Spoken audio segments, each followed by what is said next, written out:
Hi, welcome everybody. I'm Barry Kostrinsky, president of the Artist Talk on Art.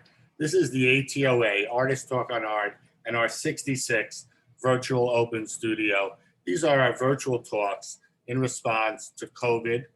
Today we have a unique presentation. Olga Alexander organized in this talk and is also going to moderate. Our presenter is William or Bill Deresiewicz. I think I got that right, or at least 50%. Close enough for jazz. Yeah, that was half and half. Artists Talk on Art. We're a 501c3. We've been around since 1975. We've been doing talks Lower West Side of New York City. And yes, we'll be going back to 12 West 12th Street, probably doing talks starting in October, but we'll keep you abreast the first of the month in person. We will keep the Zoom platform going, and many talks will be added to the calendar. Look at atoanyc.org to see what's coming on your calendar and to see what we've done in the past. And all these talks end up on our YouTube page, so you can see them or refer to them at any time. And thank you all for coming, for giving us your time. You know our format. It's to sort of share your opinion as we go. You can use the chat to put anything you like in it, any opinions, thoughts, even your emails and information and website. And likewise, feel free to break in at any point and ask Bill a question. I'll hand it over to Olga. Olga has sort of recommended this talk and went ahead and has made it happen. I want to thank you, Olga. It's very exciting. And she'll moderate. And thanks, Olga. And then we'll go on to Bill, and he'll give a presentation.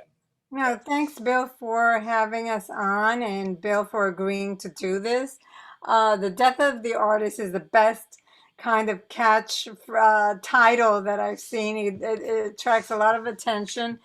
And I was really impressed that you don't just talk about visual artists. You bring in musicians, performers, dancers to make the point that we all share the same platform and grappling really with the same issues. At one point, you ask in the intro, I think, what kind of art are we giving ourselves in the 21st century? And that really struck me because with everything that we have to deal with politically and otherwise, it's worth contemplating because I, for one, don't want to go back to the old model. So I'm glad you're here to take us down that road. Okay, thanks. This I think this is going to be a treat for me. I understand I have a lot of material to present, but I understand the tradition here is that interruptions, questions, kibitzing. I'm happy. I welcome all of that. It's true. The book is not. I mean, it's the problem with the word artist in English is that it means several different things. But this book is about artists in the broadest sense, or at least the broadest sense that I accept the word. So it's visual artists, and not just people who make unique objects, but all kinds of visual artists, and musicians, writers, people who make film and television. So a broad spectrum. I should say at the outset that a lot of what I'm going to talk about of necessity is about digitization, and is therefore, some of it is less relevant to people who make unique physical objects, but I've constructed my remarks with the understanding that, that's partly, at least largely who I'm talking to. So I'm going to try to talk as much as possible about things that are relevant for all artists. Yeah. And again, one of the things that I learned is that people don't just do one thing. And you may be making unique physical objects, selling them through a gallery, but you may also well be involved in in making digital products, or at least being on digital platforms, which is a huge piece of this. And I know inevitably we're going to talk about these goddamn NFTs. And after all, those are digital products too. So here's how I frame the book and my inquiry, and how I framed it for myself, why I wrote the book. There are two stories you hear about earning a living as an artist in the digital age, two stories, but they're diametrically opposed. So the first one comes from Silicon Valley and its useful idiots in the media and academia. And it says, there's never been a better time to be an artist. If you've got a laptop, you've got a recording studio. If you've got an iPhone, you've got a movie camera. You've got digital tools like GarageBand and Final Cut Pro. And of course, if production is cheap, so this story goes, distribution is free. You just distribute on the internet, which means that you can circumvent the gatekeepers and appeal directly to the audience. Right. Everyone's an artist, the story goes. Just tap your creativity and put your stuff out there, and soon you too can be making a living doing what you love, just like all those viral stars you read about from these journalists. The other story comes from artists. First of all, musicians, but now everyone, writers, filmmakers, people who do comedy, people who do digitizable visual art, animators, cartoonists, designers, graphic designers. The story is, sure, you can just put your stuff out there online. The problem is who's going to pay you for it, right? Digital content has been demonetized. Music is free, writing is free, video is free. Still images that you put up on Facebook or Instagram are free because people can and often do just take them. And by people, I also mean large corporations stealing design. No, everyone is not an artist, as every artist understands. Making art takes years of dedication, and that requires a means of support. And if things don't change, a lot of art will cease to be sustainable. Those are the two stories. I didn't write this book to figure out which story was right. It was transparently obvious to me that the artist's story was right. I wrote the story to figure out, given the fact that the second story is right, how are people doing it? Because obviously, a lot of people are still making art, and more to the point of my book, still making a living or a partial living making art. So the subtitle of the book, How Creators Are Struggling to Survive in the Age of Billionaires and Big Tech, that first word, how is this happening? So I did a lot of reading, but what I mainly did was in-depth interviews with about 140 people from all of my categories, mostly artists, but also, gallerists and professors and journalists who'd written about it. And, so I came up with a picture. Briefly, this is what I found. First, in terms of the broad conditions that shape the arts economy and the financial lives of artists today, there's good news. There's bad news, there's good news, and there's bad news about the good news. The bad news, first of all, is that almost everything pays less, a lot less. Freelance writing fees are down, author advances are down, recorded music sales are sharply down, budgets for all but the biggest movies are down. Old opportunities tend to pay less, new ones often pay little or nothing. Full-time jobs at universities, orchestras, publications, television shows are turning into contract work or worse. And what money is left is going more and more to the superstars at the top. This is known as the blockbuster effect. So for example, in the 1980s, the top 1% of musicians got 20%, let me start that again. In the 1980s, 80% of revenue in the music business went to the top 20%. 80% went to the top 20%. Today, 80% goes to the top 1%. 1%, the Beyoncés and the Lady Gagas. In the art world, and this may be the most appalling statistic of all the many appalling statistics I quote in the book, 64% of annual global revenue from sales of work by living artists, 64% goes to 20 people. 20 people. This is inconceivable. Okay, the other most important piece of bad news is that costs are up. Because while production and distribution may be cheap or free, although production is not really that free, those are not the two main costs of making art. The two main costs are, as any artist can tell you, staying alive while you make your art and becoming an artist in the first place, which means principally rent and tuition. And we all know what's been happening to rent and tuition.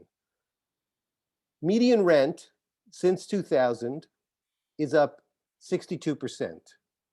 That's in real dollars. 62%. I'm not even gonna, I don't even know. I mean, it's undoubtedly worse in New York, LA. LA used to be a cheap place to live. Even New York used to be a cheap place to live 50 years ago. But as I said, there's also good news. There is good news. The internet has indeed opened up tons of new opportunities. You can teach classes and give workshops, do commercial work, client work, find new ways to be recognized by the gatekeepers of the culture industry, the labels and publishers and galleries, the critics, the producers, the dealers, putting your stuff on Instagram, for example, and getting seen as a visual artist. And more importantly, the internet has indeed enabled you to circumvent those gatekeepers altogether by appealing directly to the audience. This is the big theme, right? Posting your stuff, putting your stuff up on the platforms, the point of which, as all the people who write about this say, is you aggregate an audience, you build an audience, you gather an audience, which you can now do from across the world, not just in New York or wherever. Aggregate and monetize, figure out things to sell them, which mainly means things that can't be digitized.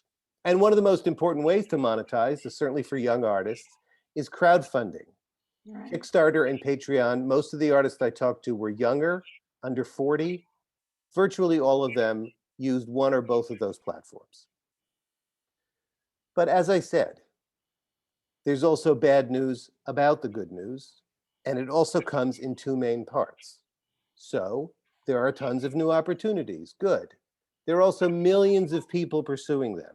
Okay, the internet has drawn in an order or two of magnitude more people. So I mean literally millions, okay? About 75,000 books are published each year by commercial publishers. I'm sorry, by all publishers, commercial, academic, whatever, 75,000. Now each year, well over 1 million books are self-published. Well over 1 million books go on the Kindle store every year. Spotify, the music platform, now adds songs at the rate of 40,000 a day. That works out to about 15 million a year. Sundance accepts about 1% of the 10,000 films that are submitted. Second, you can do it yourself. You don't need to rely on the culture industry. You don't need to ask permission. You don't need to have a gallery. That means you also have to do it yourself. And that's true whether you're connected to the culture industry or not. Right. Right. I mean, even if you have a publisher, authors are expected to carry much of the burden of publicity. And I have no doubt that it's the same in the visual arts. So a lot of the book is getting into the real nitty-gritty, the real granular details of how people do it themselves. I have a chapter on each of my 4 arts. In each chapter, I have 6 profiles because everybody does things differently. And if I have time, I'll read one of those profiles. But that's the main content of the book. Let me just say a couple of more things before I interrupt myself for questions, unless people want to jump in now. But just to give a general picture of the doing it yourself, what it effectively means is that you function as a single person small business. As one New York painter put it to me, you're a one-man band. Right.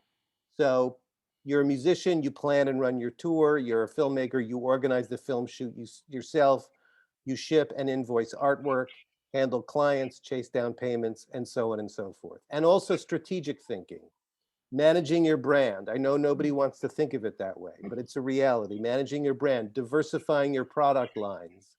You don't talk about it like that, but that's what you're doing. So as an illustrator named Andy J. Miller, who's also well known as a podcaster and teacher, he said to me, a career in creativity requires enormous amount of creativity. You need to think of crafting your career as the ultimate creative project. It's not just going to be break into editorial illustration and you're set. But of course, necessity is also opportunity. Artists now must, but also can, bring to their careers the same open-minded curiosity, the same ability to envision unexpected possibilities that they bring to their art. But the point is, there's no such thing anymore as secluding yourself in your study or your studio. You have to stay in constant contact with the market. since you're doing, in essence, two jobs, manager as well as maker, and maybe a third job, which is the one where you actually make a living, you need to develop a second, very different set of skills on top of your artistic one. This to me is very distressing. I don't think that we should be selecting for success in the arts based on who's a good business person. And also, artists tend to have personalities that don't necessarily make them good business people or good salespeople. But so it is. We can't, that's reality. A number of people I talked to had made a point of giving themselves a kind of self-guided business career. One was a musician and producer named Dan Barrett, who had struggled for the first 10 years of his career. One day I realized it wasn't the music industry, he said, it was me. I needed to adapt and I needed to understand business. So he read, he said, probably 300 books, business books, books on personal development, books on networking. And one thing he learned is you really do have to create something of objective value, something that other people are going to want to pay for, not just what you personally feel like making.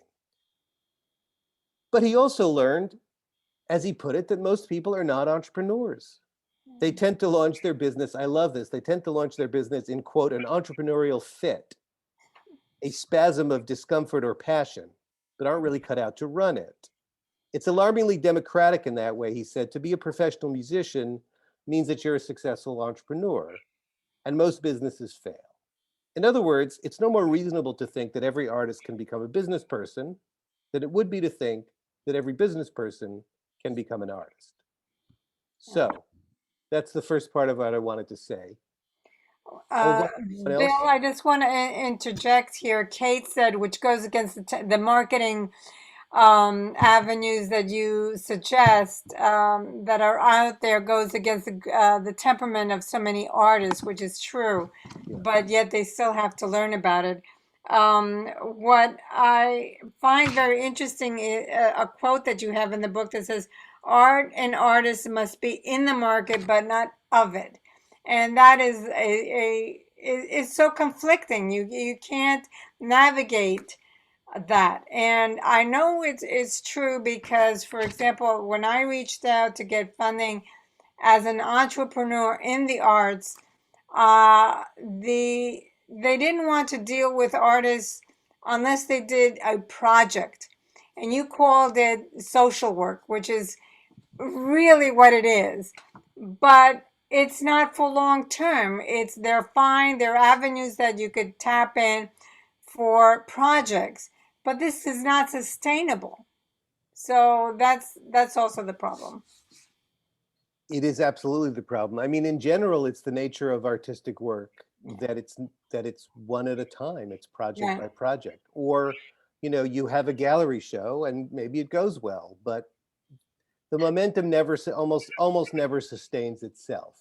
But it's not like another profession. It's not like you have a job and you just go to the job and somebody pays you. Right, but totally true with the project. But there are artists such as Cause, for example, which I marvel at. Kaws. He goes by that name. He's managed to put together toys and his artwork. In fact, he has what Warhol had, the factory. And he's gone out to Uniqlo and others and made a business. And so he gets to keep the revenue rather than, leasing his artwork to other sites. And that I don't see anybody really saying, well, how can you go about that? How can you go about networking that way? He was out in the street, much like our artists in the 60s were doing, like Keith Haring. Right. But this is a different area. He's taking it to another level. Look, I mean, there are people like that. And there are even people on a smaller level. I talk about one of them in the book. She used to be a painter. She wanted to be a painter. She wasn't getting anywhere. And so she started doing these little mini paintings of what she calls ideal bookshelves. So you tell her your favorite books are more likely your mom's favorite books, and she draws a little painting of them all sitting on a shelf. Not even the real jackets, it's just spines with the names. But people love them. And she ended up making well into six figures and moving to Maui. Good for her. it's not what she wants to do, and she wants to get out of it at some point. Yeah. But I mean, I don't think, we can always give these examples. Right. I don't think they're replicable. I mean, they're not replicable at the scale of all the people who are doing serious work. People find specific niches, like the woman I just mentioned, Yeah. or like Cause. But that's what frustrates me so much about news reports about this person is making, great, this person. It doesn't mean, it's not, it used to be like, a musician, like you made your records and you sold a decent number. Now, you weren't a star, you sold enough, and that sustained you. But so in other words, that worked at scale. Yeah. But those kinds of situations don't really exist in the arts anymore. It's always only the one-offs. Well, that's the problem, because artists want to sustain themselves over a period of time. The one-offs don't work anymore. No, but I mean the Mar- one-off individuals, Yeah.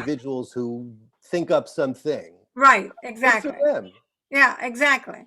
Margaret says, I'm disturbed by the increasingly higher competition fees charged to artists and writers across the board, i.e. juried competitions, manuscript competitions. We are the clients for the people who used to represent us. How to turn this around? Indeed, it used to be you could enter something for $15, $20. Now it's like 40, 30, whatever. It's ridiculous. That is not something that I know I've heard a lot about, but it makes perfect sense to me. Yeah. And to me, because I have that place where I'm actually talking about Amazon and how Amazon is squeezing as badly as they're squeezing publishers. Right. They're squeezing those million plus, free agent writers much harder. And somebody involved in this world says to me, the day's coming where you're going to have to pay Amazon to put your work up on Kindle, on their store. To me, this is about partly about the vast overproduction of artists that we have now. Yeah. I mean, like I said, the internet has drawn in these vast numbers of people. So to say that it's a buyer's market doesn't even begin to describe the problem. Buyer's market meaning these venues, whether they're competitions or clubs that are or might in the future charge musicians to play. It's beyond open mic. It's beyond we're not going to pay you anything. So what to do about it? I mean, it's not such an easy question, because I think the root of the problem is this overproduction. However, there are people who've organized, and I talk about Wage, working artists in the greater economy, which I'm sure some of you are familiar with, a New York group based in the visual arts that's all about presenting organizations to pay fairly for work that artists do for them, like giving talks, for example. There's a group now that formed in the pandemic among musicians, the Music Workers Alliance, that's doing something similar relative to venues. In other words, the answer is organizing. How much of an answer it's going to be, I don't know. But when everyone's just competing with themselves and everyone is trying to win this competition and everyone is willing to pay the money even though they think it's unfair, they're getting gouged, then no one wins that game, right? Yeah. So it's a matter of banding together and speaking up. And Yeah. yeah. We have Audrey Anastasi. She says, William, do you think the current generation attending universities studying art are learning commerce strategies that many of us on this session would have perceived as commercializing or selling out? Complicated question or complicated answer. I mean, again, I want to be clear that I started this book from an extremely anti-commercial point of view. My feelings changed as I did the research, but what didn't change is the feeling that a kind of vulgar commercialization destroys art. And so, but the feeling that did change is that artists need to think about this, that reality isn't going to change just because you haven't thought about it. So I think art schools need to reflect this reality. And what I've seen is that some schools ignore it. I think especially some of the more prestigious ones. Oh, you know, here at Yale, everyone's going to do fine, which is bullshit and always has been, but especially is now. A lot of schools have embraced commercialization of the worst kind. So for instance, the School of Visual Arts had offered four master's degrees as of about 20 years ago. And now they offer over 20. And some of them are MAs, some of them are MFAs, but there are all these kinds of the new ones are all these kinds of market-facing master's degrees that are going to make you, and they tend to be very poorly thought out, not well taught, not necessarily going to help you in the market, certainly not enough to justify that kind of cost. The hard thing to do for a school is to thread the needle between those two poles of ignoring economics and completely just becoming a trade school where you de-emphasize the traditional disciplines and skills. And I talk in the book about some people who are doing that. I think it's important. I think the big theme there is to start with what the young artist wants to make, the kind of artist they want to become. Don't herd everybody towards graphic design. They're probably hurting themselves already towards graphic design. And you need to say to them, look, wait, what do you want to do? Let's help you do that better, but let's also help you while you're still in school, figure out how you're going to make some kind of living doing that. So it requires an investment of time and energy, and it requires faculty who know what they're doing to take students through that process. It's not just a professional practice class. How do I write an artist statement? Not that that isn't useful. It's got to be much deeper than that. Well, maybe the requirement should be for schools that they force our artists when they get, in order to get an MFA, that they also take finance courses. They also take courses out of their niche. I say that because I went into the arts after being a philosophy major somewhere else. And that really taught me how to think critically. And it was unbelievable when I went into the arts. But I quickly learned that it wasn't a requirement for other students, and they were having problems. And not only critically thinking, but also in finance, marketing, and everything else that you mentioned. So maybe the curriculum there's a problem. Well, here's what I would say. I mean, I think the issue of being a liberal arts major and learning to think critically is a really different issue. And as people said to me, and I say in the book, it may well be better for an artist to study the liberal arts as an undergraduate rather than a BFA. BFA programs have very poor quality control. I don't think the answer, though, is to just send them to take finance courses, because a lot of that isn't going to be relevant. They won't necessarily make sense of it. I think the answer, which is a harder answer, I mean, it's easier to send students to another department. The harder answer is to design courses specifically for art students that are going to be immediately relevant to them and cover the things that they need to know, not just a general course in finance, which isn't necessarily going to be that useful. And also, look, the information is going to have to change quickly. I mean, you can teach the same course in Picasso for the rest of your life, but this information changes, the market changes quickly. You need faculty who are not sitting on the shelf for 30 years just doing their thing, but are out there practicing and know what they're talking about. Yeah, and that's rare to find. Margaret says, can you comment on the art world becoming an MFA world? Right, so that's, I mean, when I was talking about overproduction before, I was talking about the internet and what that's done. Excuse me. Clearly, there's also been a huge overbuilding of the MFA sector. So what did I say? From 81 to 96, the number of people majoring in fine arts was flat. For the next 15 years, it doubled. And programs multiplied, and more schools offering MFAs and more MFAs that they're offering. And then 2008 happened, and the admissions pool cratered, but the schools were locked into, they needed the same number of butts in their seats. So their admissions rates soared. I mean, if you look at admissions rates at art schools, the most selective have very, very low admissions rates. Once, even before you get out of the top 20, you have admissions rates that are over 50%. Mm. They're taking everybody. And this is a real, it's a crime. I mean, it's a Ponzi Right. scheme. Yeah. So, and of course, why are people doing MFAs? There are lots of reasons, some of them bad. One of the big reasons, of course, is for credentialing for teaching, credentialing for the gallery system. I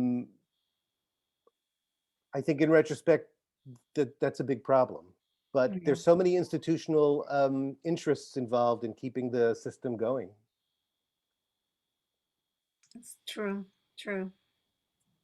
I just want to remind everybody, this is Artist Talk on Art, ATOA. We're a 501c3. We do this every Monday night. We thank you all for coming and for your time. We're in the middle of a great talk and appreciate all your questions. And Olga, you're doing a great job, going very well. And as well, of course, Bill, very informative, sort of great to hear you speak about something you know so well. I will throw out, there's one other side. Think of wall space. You know, there are only so many museums in wall space, and we're also, you know, many artists are trying to get into those spaces. Right. So in some odd way, you're competing with Van Gogh and Rembrandt, you know, and that's certainly at the top, but it does go the same. And to your point about cause as an artist, he fills what Bill's talking about, that sort of 1% artist who really makes it, the superstar who today seems to be draining so much. And to your point of those double skills, as Kate Kretz says, we lose many artists who may be great, amazing creatives, but can't play this game.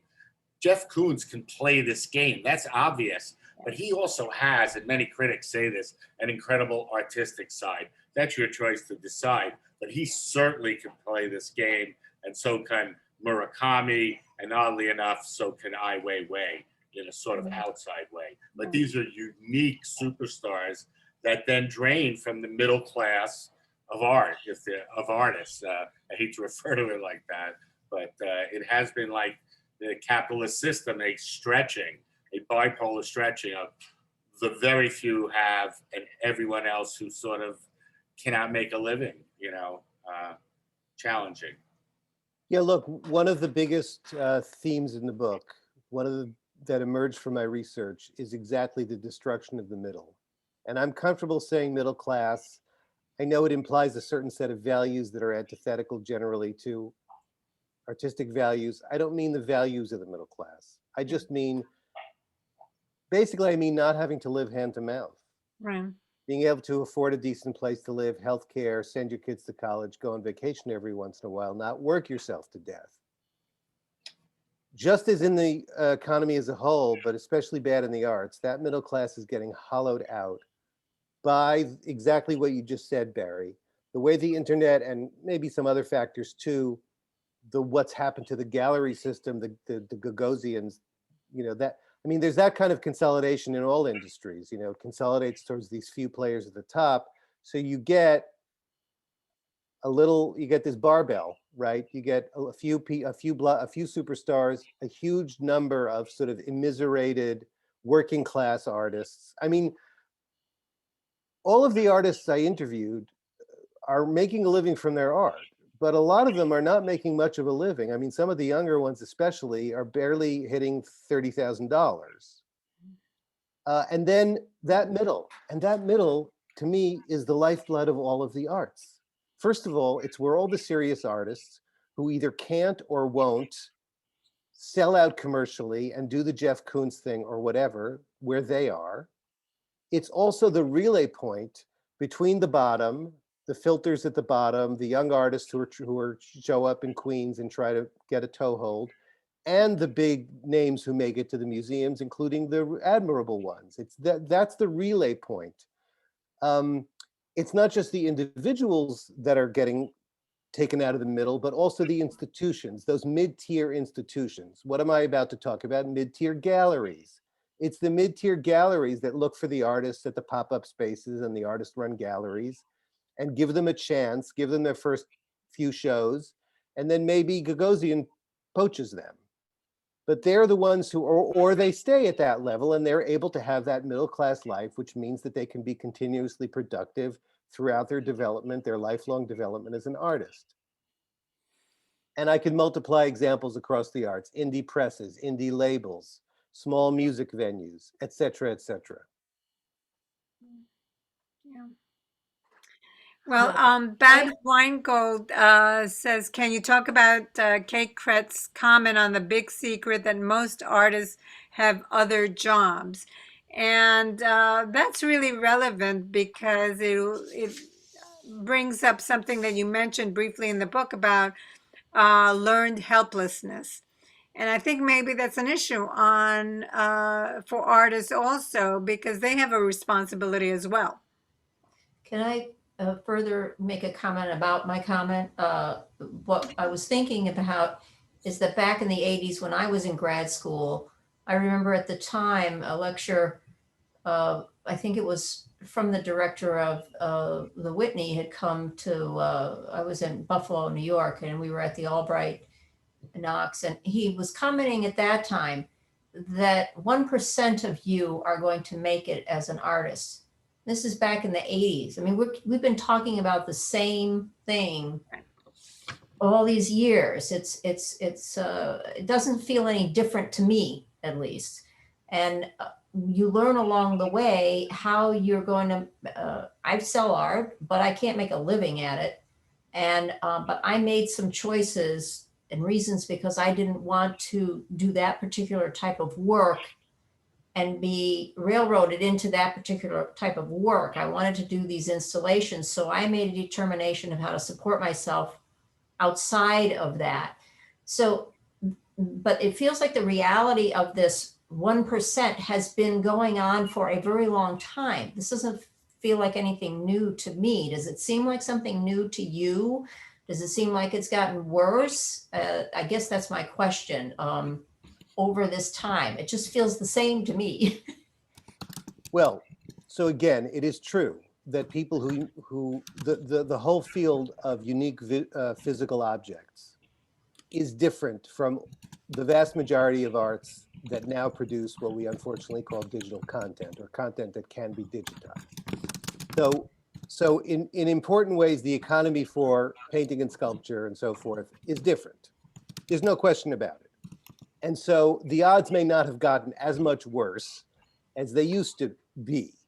I do think there's still a lot of people tell me that there's still a hollowing out of the middle, even in painting and sculpture. But let me say a couple of things. You know, he was just throwing out a number. I don't know how the number compares now and what you mean by making it and so forth. There are at least two obvious things that have gotten a lot worse for painters and sculptors and so forth. Rent, cost of living, and of course there's a double rent if you want to have a studio. Yeah. I mean, this is a vast difference from the 80s, let alone the 70s in New York or anywhere. People will now tell you that you essentially cannot have a studio in New York as an artist unless you have family money, which is, I mean, this is a transformation. The other thing is university teaching. In Europe, they have public support for the arts, over 60 times more than we do as a percentage of GDP, over 60 times more. What we've had more, not that it totally made up for that difference, is university employment for creative writers, for visual artists, for theatrical professionals. Well, what's happened to university employment across the board over the last 40 years? There's been a huge shift to adjunct employment. Yeah. To what they call contingent employment. And this has made also a huge difference. Oh, and I guess I should throw in the third thing, which is the cost of the MFA. So now you get out, you're at $120,000 in debt, you can't afford a studio, and you're being paid $3,000 to $5,000 a course to work as an adjunct. So there have been differences. Yeah, that's true. The whole level of living and the fees to go to the schools. Yes. I adjunct taught. I went through on a teaching assistantship. So I had my grad school paid for. And there you have it. So I didn't come out with debts. So that is true. That's a big difference. But as far as the people that are making it, the only difference I can see is that, in fact, having the computer and being able to sell work yourself and having more small venues has made it a little better. In fact, it was much harder back then to get the gallery showings and to make it. At least that was my perspective. Okay, well, sure. I mean, again, everyone's experience, or the experience of people they know, is going to be different. As I said, the internet has, I mean, that's what the internet has done. It gives you access to audiences that you wouldn't have otherwise. Mhm. But again, you just need to know you're going to be competing with a lot of people, and it may be that competition may be driving prices down as well. Right. And I think I agree with that. I mean, the slice of the pie is smaller and smaller because there's so many voices on the net and that you're competing with. So again, it's harder to make a living out of that. And yet you say that you're not really for government subsidizing the arts, maybe like they do in Europe, which I actually, changed my mind about that. yeah. I do say in the book, Right. I mean, the two main solutions I kept hearing were universal basic income Right. and more government subsidies. Right. And I said, those would both be good, but I don't think that's the real solution. The pandemic has changed my thinking about this. I've been tracking what's happened to artists during the pandemic closely. I had a piece in Harper's about it now 2 months ago in the June issue. I think all of the above. Everything we can possibly throw at this: public funding, universal basic income. I haven't heard anybody talk about this in America, but in Ireland, the first 50,000 euro of money earned from creative work is exempt from what we would call federal income tax. I think that's a great model because, part of what I criticize about public funding is that it has its own corruptions. I mean, who's determining who gets the funding? Well, I don't have to tell you. It's somebody's friend. It's committees, it's bureaucrats, it's insiders. And then also, one of the ways my attitude has changed is that I've come to believe more in the market. Maybe not the market as it exists, maybe not the market under, predatory neoliberalism, but the concept that funding for the arts will come, at least in part, from people's purchasing decisions, for lack of a better word, because that enables us to know what the audience wants. And so you don't get, I hate to say this, but one definition of public art is art that the public hates. So, okay, so I also think it's good to have means of support for things that aren't popular, that aren't going to sell. Absolutely. But we want to know what the audience wants, because when art gets completely divorced from that, I think it ends up driving itself into corners of obscurity and obstrusiosity, like what's happened to poetry. I think maybe poetry is different now in the last few years, but poetry or orchestral music, who really enjoys listening to contemporary classical music? The professors who can write about it. So anyway. Well, the flip side of that is, of course, that the public doesn't always know what it wants. It bears education. Fair enough. Yeah. No. But Barry, what do you have to add to that? Oh, I'm enjoying your dialogue. I'll say, in my experience, I ran a business, and then when I did finance, I learned about business plans and making business plans. And I realized to myself, oh man, there's no business plan for an artist. Because, an example I've shared with you, I know an artist who makes 140 grand a year. You talked about 5,000, the average number's around there. It's terrible. The 140 grand, he's got a gallery.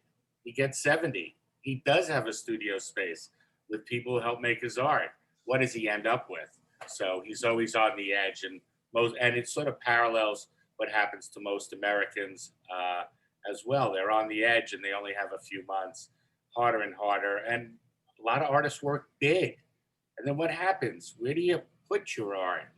Storage. It's a burden for art. It's a psychological burden besides a physical one. It's such a tough game, but it's a love. And I think that there are some other formulas we've seen. Bob Client worked in some other passion, made money, and could support what he did in art. And also, we've had Jenna Lash was working in a field. Many of the artists listening in here have been in psychology or psychiatry, worked in business, and sort of used that model to sort of support their art endeavors. Of course, then you're spending your time not creating. So there's these give and takes. Usually take the husband and wife or a couple, or a husband and a husband, or a wife and a wife, two people, one to be the maker and the other to be the promoter, the businessman. Very hard for one person to do it all. I think almost impossible. And so the business model's not there. It's tough. Yes, if you sell $1 million worth of art, the business model's not there. It is there, but It's like a Christo and John Claude. I mean, she took over all the business for him, handled all the business for him. But he also did something where he funded all of his projects by making the drawings, the paintings, and sold those to fund his big installations. So, but he, of course, was making his name as he was going along. And the bigger the projects got and the more famous he became, it became easier and easier to sell all of those things. But that was definitely, you are a one-man band. I mean, I can't tell you all the things I do. People think it's magic when my installations happen in these big venues, and it ain't magic. I mean, it's a lot of hard work to make these connections and get people in, and then do all your own promo and blah, blah, blah, blah. It goes on and on. So it is interesting how we all figure it out. We're all individual doing different things to make it happen.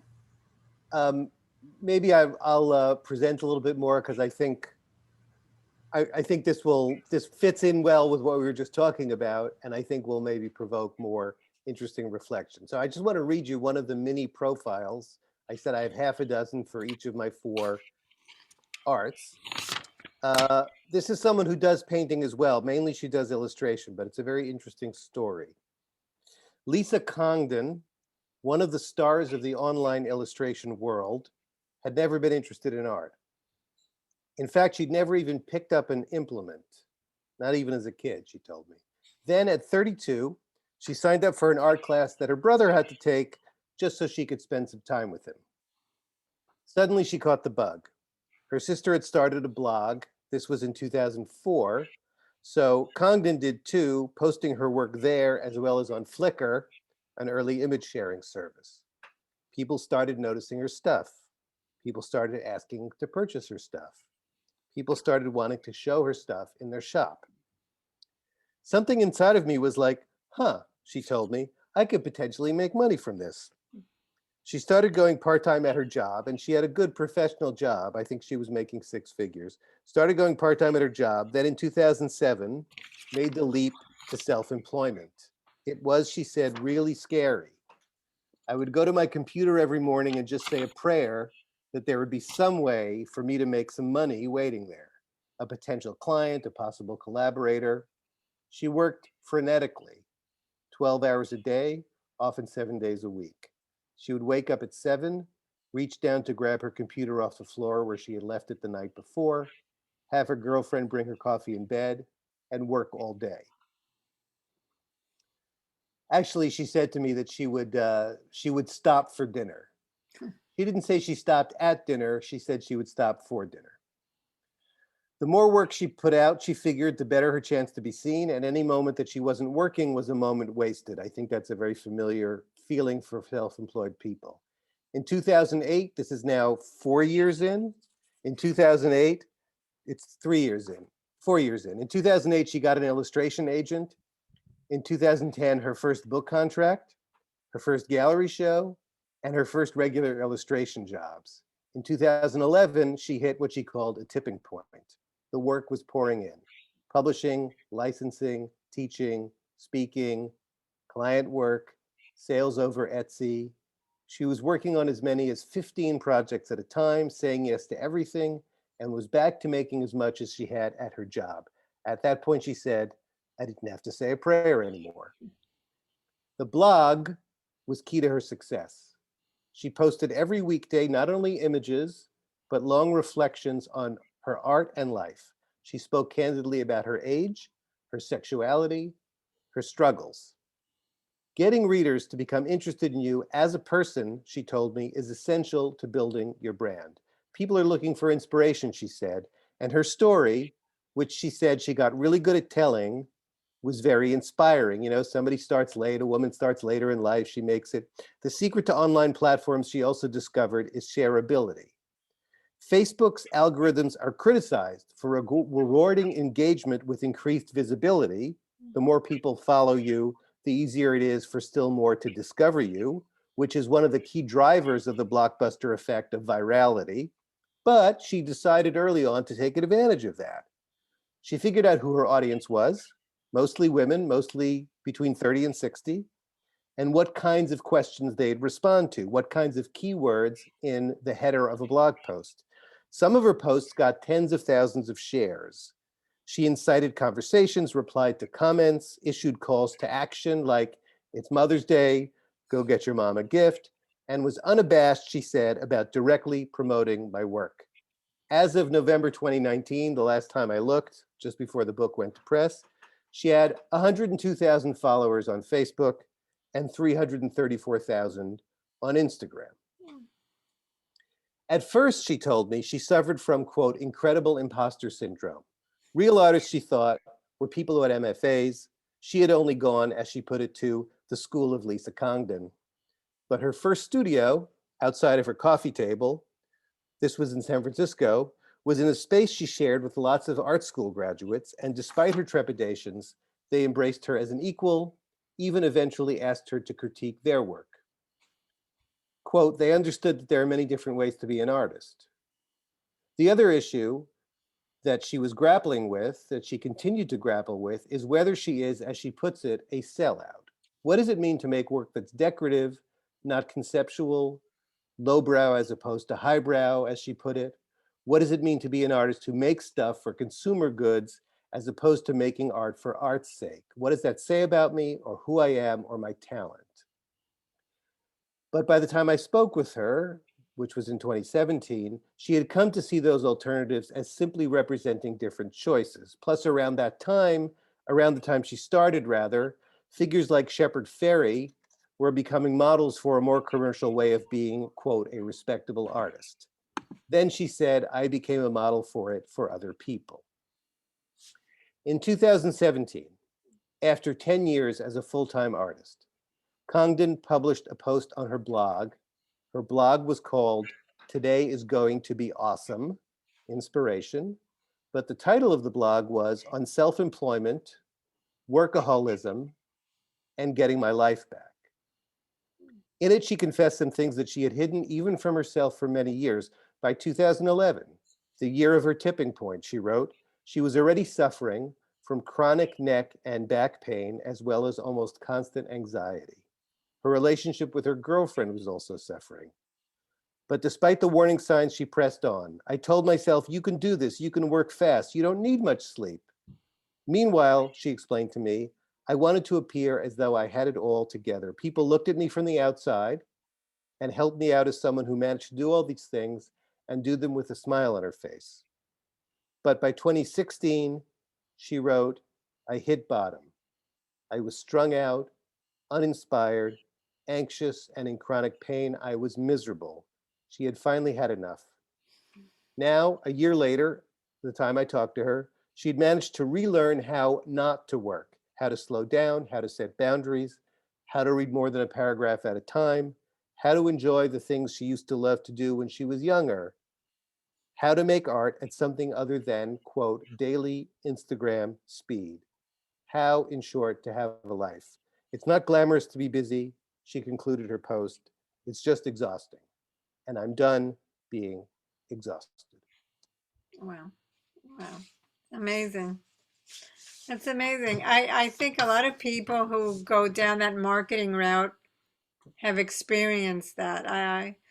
Probably at the end of the day, she still wasn't making a lot of money, right? She was making a lot of money. She was? She Oh, was okay. doing, yes, she was doing well. They moved up to Portland. She bought a house in a nice neighborhood. But she had the sense that she had to keep it going all the Right. time. Well, that's marketing. Yeah, you have to keep it going. That's for sure. And I don't know where that's going to end up actually, because how often can you reinvent and keep it fresh and keep it going and try to please all these constituencies and all these little niche and the rest of it. I don't know. Yeah, you have to prove yourself over and over and over again to Yeah. stay on the top. And I don't know if you all know Nancy Spero or Leon Gallup, if those names seem familiar to you. Maybe not, I don't know. Nancy Spero, I happened to meet her, and she said to me, Ilse, she was pretty well known, at least in certain areas. You have to pay a price for all this. It seems like my whole life, I don't have a life anymore. And so I think,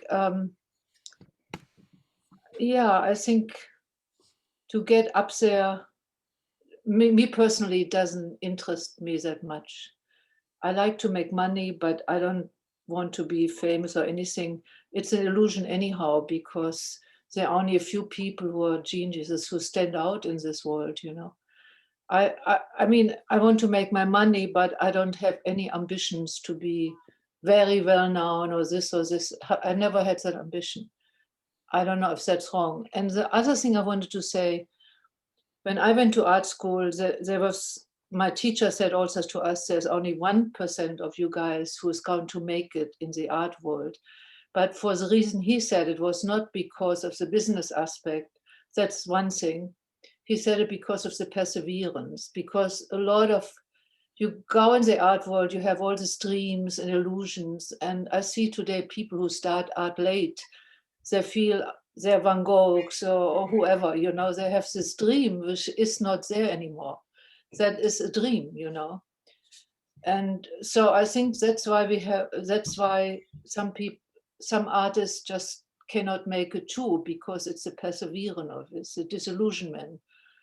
And the other thing, then I stop, I also feel that too many people in this world, I mean, the reason why the art world is so overloaded, because everyone can really say, I'm an artist. You can just make a little drawing and you're an artist.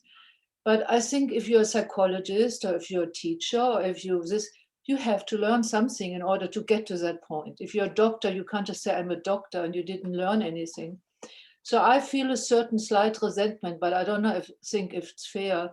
If people just pick up art and say, I'm an artist, I think you should probably be modest and say, I'm a hobbyist at this point, but I might become an artist at some point. So I don't know. I think that is a problem. That's why there are too many artists in the world, because art there is no line where it's not defined, you know. Everyone can say, I'm an artist. That's what I feel, you know. Or am I totally off there? Oh, no, I completely agree with, especially the last thing you just said. It drives me crazy. I think it drives serious artists crazy. I think it's one of the great banes of the creative life now is precisely this idea. As I said, I mean, the platforms promote this. This actually started with Apple in the 90s. Steve Jobs got hired back to resurrect Apple, and they revamped their product line, and they started to run those ads on the big billboards. Kerouac and Einstein. And the whole idea was, we make these computers that are 3 times more expensive than the other guys, but these computers are going to help you express your unique creative genius, which you, like Kerouac and Einstein, have. That's when this everybody's an artist thing started. When the platforms came along, they had similar incentives. They make money every time somebody clicks on something. They don't care how bad the thing is or who's doing the clicking or who's doing the making. So they've also promoted this idea, put your stuff out there, put your stuff out there. And as a result, the idea of what it means to be an artist has been cheapened. And also the internet, at least, maybe not the galleries, but the internet is awash with lousy art that the audience must pick their way through. Yeah, and Bill, I think when curators and others go to grad school and before graduates are even out of school, give them, big shows, that too creates problems. Because it's not just about art theory and making it new and really caring about the art. It's business. It's just let's get anybody who has an edge or whatever you want to call it out there.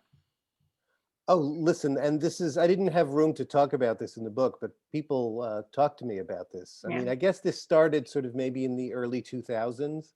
I talked to some people who were at Columbia at the time Yeah, when the dealers started to show up at the schools. right. And I think somebody told me that Jerry Saltz, speaking of Jerry Saltz, was Right. one of the people who's lubricating this. It's awful. I mean, it's It is. terrible. I mean, if we're talking about the differences from the 80s, that's another difference. Right. Is this and how that fits into the general insanity of the art market and what the art market has become. Yeah, on the flip side of that, Jerry Saltz was on a show, reality TV, where they were bringing together artists at one point and kind of having this competition, much like they do in the fashion world. I don't know. I don't think that went over for very long. So yeah, it's whatever hits the fan, and that's the problem. That's the Yeah, problem. at that same time, I think the New Museum did that show, 30 something. So the focus Yeah. was on the young, but there was a reaction to it. So once you had all the people sort of poaching the MFA programs and Yale shows theirs in Chelsea, after that, you had the opposite reaction. And all of a sudden, many galleries were picking up an artist who was 70 and up and hadn't shown for 20 or 30 years. So they were all attracting an artist like that. So Yeah. you get reactions. Yeah. Jane Nalash says all this may be true, but what other choices do we have as serious artists? Well, that's the thing, isn't it? I mean, this is the problem. I have a chapter at the end. It's just one little chapter where I talk about, are there things that we can do to make this better? And not just large scale solutions, universal basic income, but things that individual artists or groups, organizations have done, ways people have organized.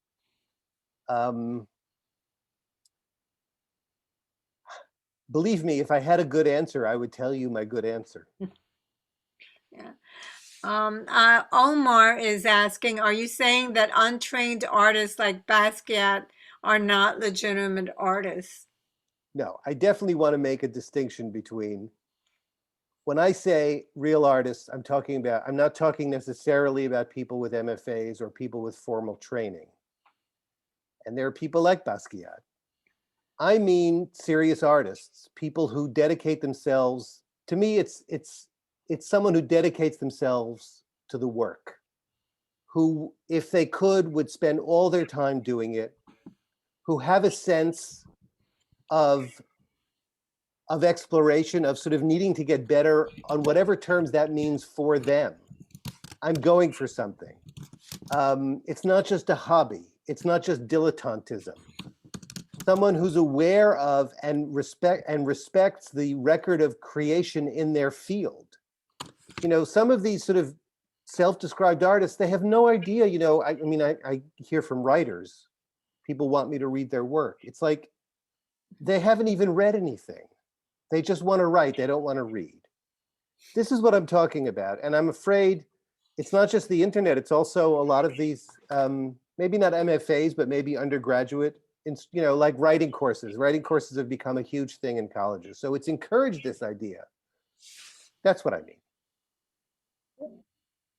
The attrition rate in after leaving schools is enormous in the arts, in most, I think, in a number of fields, because people get out there and they realize, oh, you can't make a living at it. Really, the serious artists are the ones that just keep doing it anyway. Whatever you got to do to make it. I think that's make your art, not make it, but whatever you have to do. Absolutely. I'm sorry, I interrupted you. No, I just wanted to point out that that's how you end up with a 35 whatever year career where you just keep doing it because you want to do it. No, It's- no, I listen, I absolutely agree. I have a Yeah. whole chapter in the book about the life cycle of an artist. Yeah. And, you know what, and I can read from that. I prepared that because I think it's really interesting. I think just the whole arc of a life is very different for artists for lots of different reasons. It's just, I mean, I don't mean to keep harping on this, but the internet, like with everything else in the world, in many ways, it's created a new situation. So maybe the galleries are the galleries and that hasn't changed very much. But now, insofar as things are online, images are online, music is online, writing is online, you are now competing you're not now competing with just all the other people who are trying to get into galleries. You're competing with everything that's online, everything that's demanding people's attention. And people's attention, the call on people's attention is incomparable to what it was before the internet came along. I could turn on the radio, there were 3 channels on television, maybe HBO. Now we're in a totally different world. And that's why all of this amateur art, even if people don't persevere, even if they're not very good, it creates noise. It creates noise in the system. And it creates a different attitude towards art and artists. One of the reasons it's hard to convince the audience that they should support art and pay something for the music that they get for free is because the idea now is that art is easy because everybody can do it. Also, so much art I come across is crappy. Why should I pay for that? So I mean, it's really, I have a long chapter about this is changing the very way we think about art and the very role that art has in society, and not for the good, I think. No. But Audrey you also- Anastasi asks, are there other more successful models in history? Before you answer, I do want to point one thing out. We've had examples of sort of the new model, Good Naked Gallery. That's an example. And also Peter Duhan organized talks where he had 4 or 5 galleries, alternative models, galleries in their homes. So sort of changing the system, becoming a gallery, curating their friends. But of course, their friends are good artists. So real quality shows, curating and learning. The artist taking the reins, becoming the curator, becoming the gallerist, and then learning the other side of the business. There are maybe some speakers here or some people here who have done similar things. So it is another way. But yes, you know, look at it as a surgeon, you know, in medical field. They got to be doing it a lot. Look at any engineer. They got to do it a lot. And a computer coder. There is a move towards specialization in our society. If you're in finance, you're putting in a crazy number of hours. So there's that dichotomy that you got to zoom in and put in so much time, and yet at the same time, are you getting reward for your hours? But if you do it for 10 years or 15 years, it's probably a terrible, like they say, you got to pay in your time, but then it clicks. Somehow a mass of minutia and needles and different approaches may click, but again, maybe the 1%. I see you shaking your head, Bill. You know, you go ahead, answer the other question, and just want to share some thoughts. No, I don't. I'm sorry. I was shaking my head audibly. Look, I mean, I agree with most of what you said. Just whatever your level of perseverance, and it has to be extraordinary to sustain an artistic career, those first 10 or 15 years where you're really not bringing in anything, probably, are very hard to get through, especially with rents the way they are. The other thing is, I talked about the life cycle, and I plot a series of points along the life cycle and how different it is for most professions. One of the things, and this really just emerged organically from my interviews, it's the thing that convinced me to write this whole chapter, is exactly after 10 or 15 years. You get out of school, you serve your quote unquote apprenticeship. It's not a formal apprenticeship. You build your skills, you network. You may have had some success, but you reach a point in your 30s, not always, but often. You reach a point in your 30s, no matter how much perseverance and how much seriousness and even how much talent you have. And a lot of people, that's a point where a lot of people drop out. That's what many artists from many fields told me. You know, you're getting older, you don't have the energy you used to. You want to start a family, you just started a family. Your spouse is saying, we got to make a decision here. So it can happen that things click, as you say, but it doesn't mean it's going to. And that's just another really brutal reality. Yeah. And Well. sorry to be a downer. No, totally true. I totally agree with you. The other thing that eventually most of us get to the point of really asking, why should we be supporting a gallery model? We're in essence keeping somebody's business model afloat. You know, we pay them to be in the gallery. We pay for shipping. We pay for entry fees. It goes on and on and on. So there has to be an alternative at some Well, point. well, Although let me, I mean, I will say it depends on the gallery. So there are Okay. some gallerists that will get you, and they're high mid-level gallerists, by the way, that will get you to other countries, to museum shows around the country, group museum shows, and really do the right thing and open you up to their collector base. But there are a lot of galleries. So the question becomes, which are the ones that can really help you? And Exit Art, a great entry gallery at a high level where you could get a New York Times review, gone 15 years ago. There are less and less of them. Yeah. You know, you still have white columns, but it's almost like a lone wolf these days, an outpost. So very challenging. yeah, We'll look, see. We have about 10 more minutes. Keep going. Everybody, it's ATOA. We're here every Monday. All our talks are free. If you'd like to contribute, there's information on our website. And thank you to all those artists who have contributed to our talks. Bill, this is fascinating. Thanks for your time. And keep going. Got a good 10 more minutes. And you too, Olga. Thanks for organizing this. Well, Thank I Can I you. just make one other point before you get back into it, Bill? There's also the whole art fair model that is a big influence on everything that's happening in the art world now. And it has allowed galleries all over the world, all over this country, to make inroads in places that they haven't before. So that's just one other little facet of this whole thing. I talk about the art fairs. Maybe this is all too predictable, but I talk about negative aspects of the art fairs because that's what people mainly talk to me about. How much it costs galleries to participate and how much it's cannibalizing brick and mortar sales. I agree, there are definitely good things about art fairs. But I actually wanted finally not to give an answer, but to ask a question because I have you guys here. There's obviously tremendous amount of experience and wisdom about this in the room. So let me ask you, why haven't we really found an alternative to the gallery system? What is it about the gallery system that makes these galleries immovable objects? I just want to answer something before you move on to that question. I'm not saying art fairs are a good thing. I'm just pointing out what it is. That was all. Okay, yeah.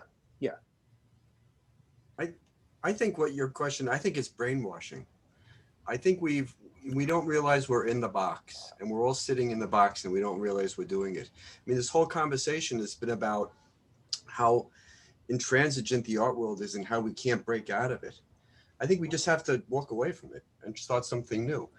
We have this idea that that somehow the collector is only going to go through the gallery and the museum is only going to go through the gallery. And that's how we're going to establish ourselves. And I think maybe that's the past. And I think we have to start thinking about the future. You know, I'm on TikTok all the time and I'm building an audience slowly, you know, and it's a different kind of audience. It's not an art educated audience, but it's like people say, wow, that's dope. And they're getting attracted to it. And I'm building it one person at a time. That's what I think. I don't know. Sorry. No, I really appreciate that. And I mean, not to be difficult, but I was hanging on your words as you said, we're brainwashed, we just need to walk out, but then you're like, we need to develop alternatives. And yes, you gave an example of what you're doing, but that's what I've been hearing for years now. We need to develop alternatives. Okay, so where are the alternatives? Tell me, I want to know. I genuinely want to know. Has anyone succeeded more than just one at a time, one career at a time, one little something at a time, to really make inroads in terms of creating an alternative to the gallery system? Well, there are, the problem is that collectors do depend on galleries or consultants, dealers, whatever, to guide them to what they think is good. So there's this whole validation system that is entrenched. So to break out of that system that has been developed over hundreds of years at this point, I mean, it goes back pretty far, where the galleries were peddling the work and they're telling the people, this is the next greatest thing. I don't know how you break that. There are all these people that are trying different methods with doing their, I mean, I know a number of artists that post a video every day of them doing something on Instagram. Every day they're painting, and they build up audiences. Do they build up sales? I don't know. No. But maybe that's the wrong way to think about art. I mean, maybe it's just totally throw out the whole idea of making sales. And I mean, the whole idea of a national audience, or that maybe it's a regional audience. Maybe it's just within your community. And maybe the whole idea of being financial is in itself, like totally we have to throw that away and just make it in terms of like a spiritual journey that we're on, that we share with people. And that's all that it is. And that's all that it ever was. You know, Okay. I think. Go ahead, Michael. Well, I think at the end of the day, whatever venue or you decide to do, it's not sustainable. I mean, if you're selling and you're making $400, $500, or even $10,000, how is that going to be sustainable? You still need another gig. You need another full-time job. And that's when your creativity gets sucked away. You're either going to be from the business end of the gallery, or you're going to be an artist and have another job at the side. I mean, it's always a juggling act, I think. Yeah, I mean, of course, I agree with Michael that would be the ideal. I like I said, I don't talk about this stuff happily, and of course, artists creating out of a spiritual urge and not worrying about making a living, that's great.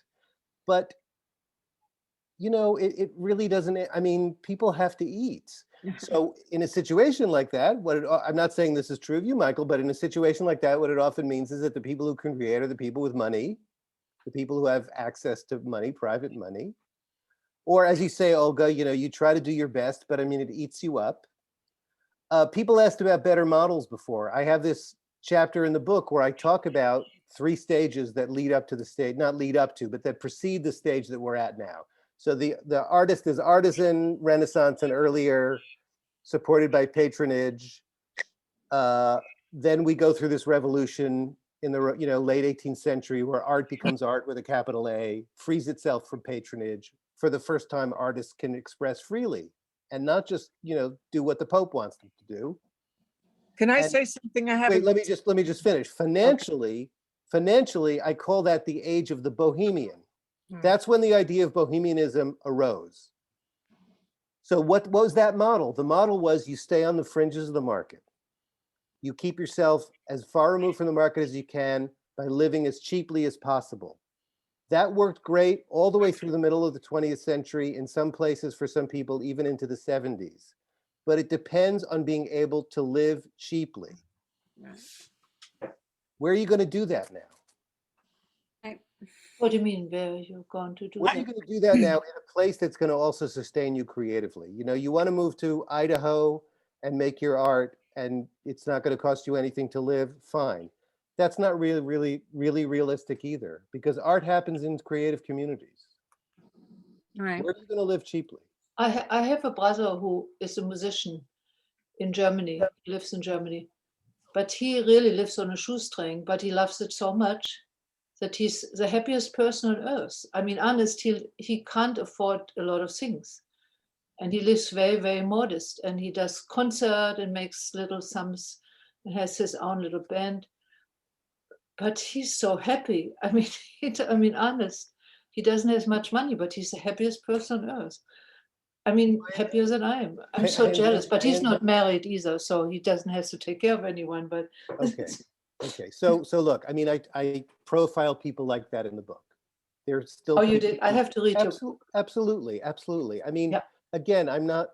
It's just, I don't know your brother's situation, but even that, even living just very cheaply and not having much. I mean, artists in general don't have much. Even that is just it's the economics of it are much different than they used to be. That's all I mean. Do you realize how many artists come from money?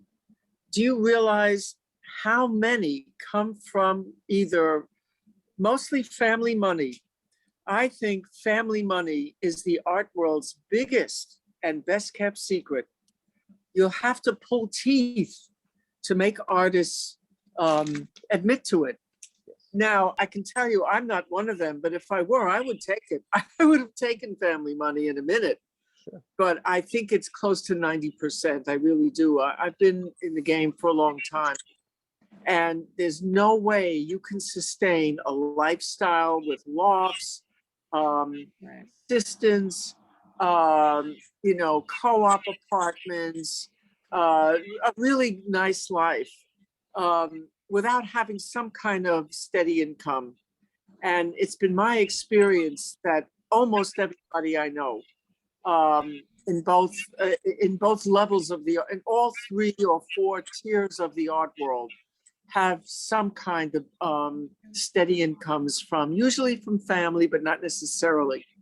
So this whole myth of the struggling bohemian artist working to make it and all that, there's no way that can be sustained without some kind of outside money. Yeah. And that's the thing, that's the elephant in the room. It's a huge elephant in the room. And it's a source of ongoing resentment on my part, because I can tell these people a mile away. Yeah. How do they sustain that kind of lifestyle? I can understand you thinking that way, because I come from no money. And I made a choice way back when that I was going to do graphic design to sustain my work. And that's what I did. And so I decided to do public art, partly because I love it. And secondly, it actually is one of the few egalitarian aspects of the art world where your work, if it's not appropriate for a site, it just doesn't get chosen. It's highly competitive, but I've won national commissions. And it does pay well for the most part. And it doesn't matter what my pedigree is or who my parents knew. I went to an Ivy League school, and that doesn't mean a damn thing in terms of the art world. It looks good, but it doesn't mean anything. So I managed to escape getting into a fixed system by going into public art, which I find very rewarding anyway. But it's highly competitive. And now with the emphasis on political correctness, it's even become more highly competitive because so many decisions are race-based, strictly race-based, and they come out and say it. But still, there's room for excellence and there's room for accomplishment. That's all I have to say. Oh, that was very nice. You did offer a way to succeed through the public arts program, a different way. A lot of people try and start off as an intern who can work for nothing. So that point was made that a lot of these young interns in Chelsea, they're working for nothing because the parents couldn't afford. So right away, the social door is closed to many people for economic and opportunity. That's being changed. As it's being recognized, it's being changed. Change is slow. And even when they're paying jobs, they don't pay a lot. I want to say thank you. Bill, one artist did mention, what about the life cycle of an artist? Obviously, to answer that, it's a whole nother talk and maybe food for thought about continuing, because the responses have been very good. This was very informative. You have like a sad tone, Bill, like you're telling us the bad news. You're telling us the truth, and it's for us to choose. We all know this. We all know this as artists. We've been through it, And it's very nice to share and sort of know we all go through it. You know, I've been thinking of Sisyphus, I think it is. You know, the stone, he rolls it up the hill and it comes down and he does it. And as artists, we do that in a way, but there's sort of a joy in the journey. It's really not quite like Sisyphus. And yes, there's the success doesn't happen. Maybe it will, maybe it won't. Maybe it's about the journey, but certainly the benefits of being an artist, being creative, it spills into your life. And so we do it and we get a reward that's, you know, very enriching. I do want to point out a very odd fact. The people who are happiest economically in terms of their income, 70 grand, not above that or below it. So there is something to money chasing money. And so now you don't have to make 140 grand, shoot for 70 as an artist. My point is still very hard. Olga, a little recap, and then Bill, say some words. Again, thank everybody for coming. Can I make one more thing, one more point? I do want to say everyone's questions was great as always, and the interaction and everything. I do want to point out, I think Miles Davis came from a wealthy family. Basquiat, I'm not sure, I forget. But He did. He did. There's a lot of surprises in art history of who had money. And in the beginning, you made me think, should we go back to the guild system? It's just so funny, but in a weird way, we are there, the MFA from the right place, you know, so we're in it in a different way. Go ahead, Babs. I just wanted to offer something. There's an artist by the name of Brainerd Carey. I don't know how many of you know of him. And I get his constant weekly emails. He's a real self-promoter, but he does constantly do these free workshops because he tries to entice you to take his program.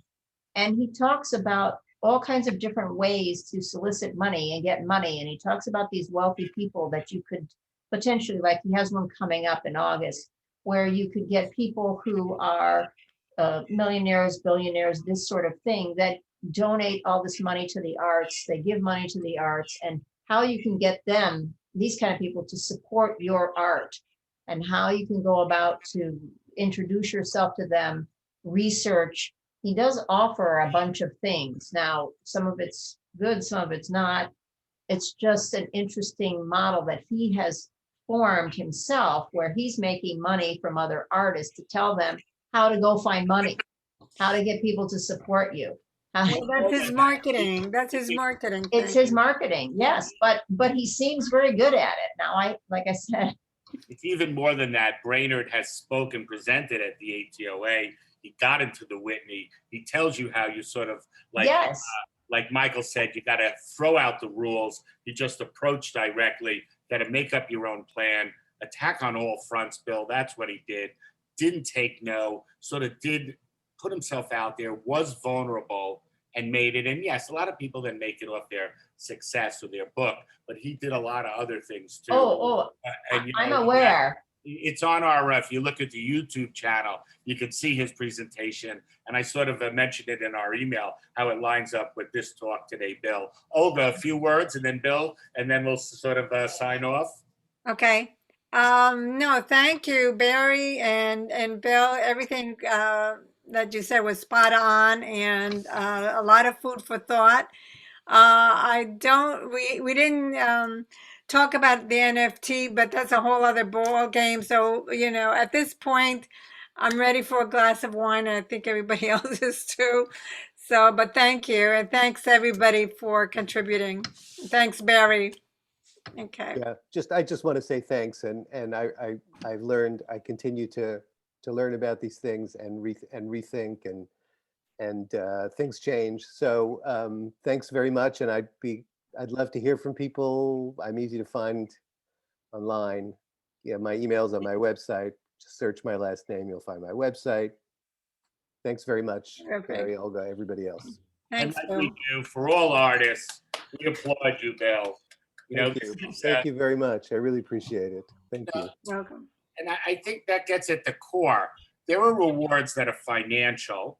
There are rewards that are personal and spiritual and individual. But there are also rewards that are communal. The sort of Facebook made it. You know why? They provided a platform to somebody to tell you that they like you.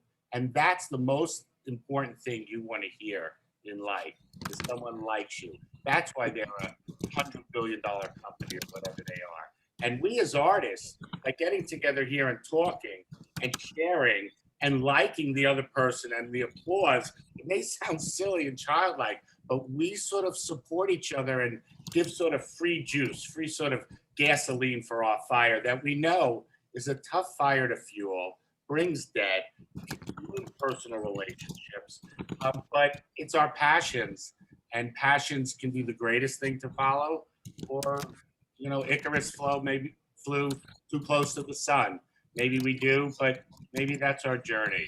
So thank you all. This is always great. Come on Mondays as you like. See our calendar, ATOA NYC. Olga, Bill, everybody. Thank you. Thank Okay, you. good Thank night. you very much. Thank Okay, you. good night.